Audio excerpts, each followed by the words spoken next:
प्रेम अक्सर लोग मांगते हैं, स्त्री पुरुष के रिलेशन में ही मांगते हैं, बेटा बेटी के रिलेशन में ही मांगते हैं। मांगने की चीज नहीं है प्रेम, तो देने की चीज है। आपने दिया होता तो आपको मिलता, लेकिन आपने कैसे देखा कि ये एक गुल्लक है, इसमें मैं ऐसे ऐसे इन्वेस्ट करूंगा, इसको ये कोर्स करा दूंगा, उसको वो करा दूंगा, ये बड़ा होकर बढ़िया नौकरी कर लेगा या बिजनेस संभाल लेगा, उसके बाद बुढ़ापे की लाठी बन जाएगा।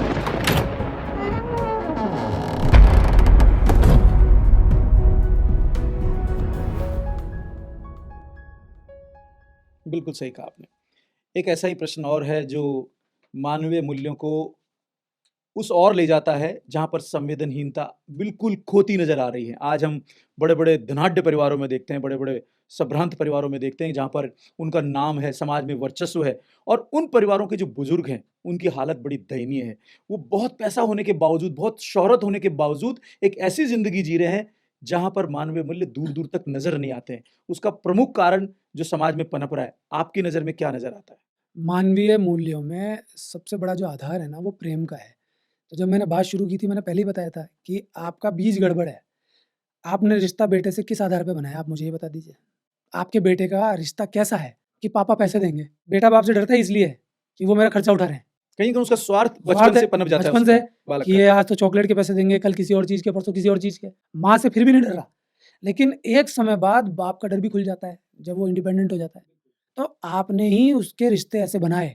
फिर बीच-बीच में आप ये भी कहते रहे कि चिंता मत कर, मेरे पास सब कुछ है, मेरी जायदाद, तुझे मेरा कुछ ये, करने की ज़रूरत नहीं हाँ, है। कुछ ज़रूरत नहीं है, मैं ये हूँ, मैंने ये किया। और जायदाद वाली बातें आप उसके सामने दूसरों से भी करते रहे कि मेरे पास ये चीज़ है, बाद में तो मेरे बेटे की होगी। भाई-भाई की लड़ाई देखता रहा वो, चाचा की, ताऊ की, उसके पापा की। यार लड़ाई किस बेस पे हो रही है? तो बेस जो है ना, वो तैयार हो गया पैसों को लेकर। प्रेम भाव कहाँ गया? तो जब आपने बीज प्रेम का नहीं बोया, तो आपको प्रेम नहीं मिलेगा।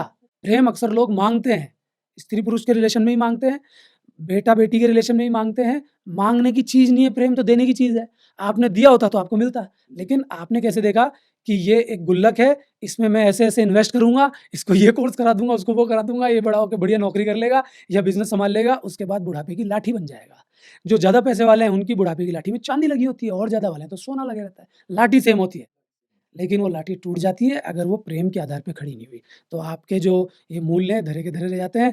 कैसा भी परिवार हो, वृद्धों की हालत ऐसी होगी अगर आप अपने रिश्ते प्रेम के आधार पे नहीं बनाएँगे तो। कहीं न कहीं इसके विपरीत आज कुछ परिवार ऐसे भी हैं, जहाँ पर मैंने उदाहरण देखा है। मैं आज भी कम से कम वो जो संस्कृति है, वो जो जुड़ाव है, वो बना हुआ है। आज भी इतने खुशहाल जो लगभग-लगभग 4 भाइयों का परिवार है, एक जगह खाना बनता है और सब एक जगह बैठते हैं। हालाँकि मनमुटाव, आपसी तर्क-वितर्क आज जो नई पीढ़ी है उसका बना रहता है उसमें, लेकिन फिर भी कहीं न कहीं जो सामंजस्य नज़र आता है आज, एक जगह खाना बनता है, एक जगह सब लोग बैठ के भोजन करते हैं और वो किस कारण से बचा हुआ है? ऐसे अच्छा, परिवार क्यों बचे हुए हैं? देखो साहब, बात को बढ़िया डिज़ाइन लगा के, मक्खन लगा के पेश कर दो, गोटा-वोटा लगा के उसको शानदार बना दो, तो उससे बात शानदार नहीं हो जाती। आप जो इतना उत्साहित होके बता रहे हैं ऐसे-वैसे, आप उन बच्चों की हालत देखो जो क्लासेस में बैठे हैं लेकिन उनका पढ़ने का मन नहीं है।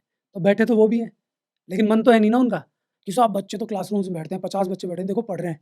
अरे पढ़ नहीं रहे, उनकी हालत खराब है। वो उस टीचर को सलटा के भागना चाहते हैं। मतलब जो परिवार से जोड़ना चाह रहे हैं हम इस प्रश्न हाँ, को। क्योंकि पीछे से उनके इस बात का ज़ोर है कि पढ़ना ही पड़ता है, सुबह उठ के तो स्कूल जाना ही पड़ता जाना है। ही पड़ता है। उनको बंधन में डाल रखा है, ताला मार रखा है, उनको भी ज़बरदस्ती के रिश्तों में जोड़ रखा है। अंदर से उनके हाल देख लीजिए ना क्या है। वो त्योहार में एक बार आके ठोक देते हैं, ये है और वो है, पीछे से लड़ रहे हैं। कहीं पे औपचारिकताएँ नज़र आ रही है मात्र। औपचारिकता है ही, वो आपको दिख रही हैं। आप घर में बैठे रहते हैं 24 घंटे, आप किसी भी व्यक्ति से मिलिए, बहुत अच्छा घर है हमारा तो, हम तो बहुत अच्छे लोग हैं, मेरे भाई साहब इतना प्यार करते हैं, मेरा छोटा भाई इतना प्यार करता है, माँ-बाप तो ये हैं और वो हैं। थोड़े आप नज़दीक जाइए फिर देखो क्या हाल होता है। ऐसे ही बीवी का रिश्ता है, अरे मेरी बीवी तो शानदार है, मेरी बीवी जैसी तो कोई है ही नहीं। थोड़ा पास में बैठो उसके या थोड़े दिन बैठो, उन दोनों को ही वो राक्षस साबित कर देगा। जब हम किसी की ज़िंदगी में नज़दीक जाते हैं तब हमें मालूम होता है। तो आप जो डिज़ाइन बता रहे हैं ना खुश होके, वो डिज़ाइन नकली है। वो बंधन में बंधे हुए हैं, आज भी रूढ़िवादी सोच उनकी चल रही है। लेकिन कहीं हद तक वो भी पलायन करके शहरों में आए हैं, तो जो शहर में आ गए वो अलग तरीके से जीते हैं। फिर वो कभी-कभी मिलने जाते हैं, सब त्योहारों पे जा रहे हैं, डोक दूँ। एक दिन डोक देने से क्या होगा? अंदर कुछ और चल रहा है, बाहर अंदर कुछ और चल चल रहा रहा है। अंदर तो वही रिश्ता वहाँ चल पर रहा भी औपचारिकताएँ निभाता है, आपका मानना ये है? है ही साहब, वहाँ पे भी तो ज़मीन जायदाद है ना, मुझको मिलेगी, उसको मिलेगी। वहाँ पे भी तो औरतें हैं ना, कि बड़ी वाली इतना काम कर रही है, छोटी वाली इतना काम कर रही है। काम में भी नाटक है, ये नाटक और है कि मैंने तो ज़्यादा काम कर लिया, मैं तो घिस गई, मैं तो बेकार हो गई। इनको ये नहीं पता जो ज़्यादा काम करता है वो तगड़ा होता है। तो ये सब चीज़ें सामने हैं, लेकिन इनको झूठे तरीके से पेश किया जाता है। आप इस अंटे में मत आइए। नहीं, मैं आपकी इस बात से पूर्णतः सहमत नहीं हूँ। कुछ हद तक सहमत हूँ, पूर्णतः इसलिए नहीं हूँ कि मैं बहुत करीबी से देखता हूँ क्योंकि और आप करीबी से देखते हैं और आपको विश्वास भी है। मैं तो कह रहा हूँ मुबारक हो आपकी ऐसी ज़िंदगी, आप उस पे जिएँ और अगर वाक़ई में मानवीय मूल्यों का हार्स हुआ ही नहीं, तो फिर आप क्वेश्चन क्यों कर रहे हैं?